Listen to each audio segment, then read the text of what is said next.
ఎట్టి పరిస్థితుల్లోనూ బయటకు చెప్పకూడని కొన్ని విషయాల కోసం చాణక్యుల వారు ఈ విధంగా చెబుతూ ఉన్నారు.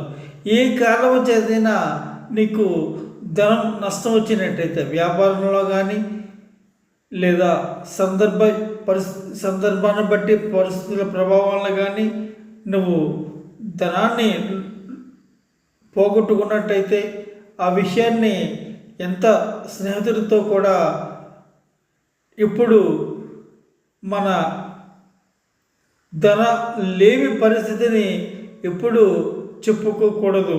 అలాగే నీ ఇంటి గృహిణి అంటే నీ ఇల్లాలు ఆమె క్యారెక్టర్ విషయంలో ఏమైనా లోపాలు తలెత్తినట్లయితే అవి కూడా ఎప్పుడు చెప్పుకోకూడదు.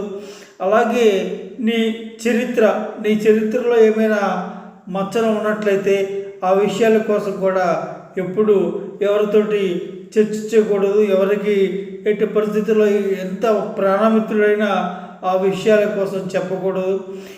సమాజంలో ఉన్న నీచులు ఏమైనా నిందలు వేసినట్లయితే ఆ నిందలను ఆ విషయం కోసం కూడా అందరితోటి చెప్పడం, చర్చించడం. ఎంత స్నేహితుడైనా ఆ పనులు చేయకూడదు. చేసినట్లయితే నీ తలపరువు నువ్వే తీసుకున్నట్లు అవుతుంది. నీ పరువు నువ్వు స్వయంగా పోగొట్టుకున్నవాడు అవుతావు.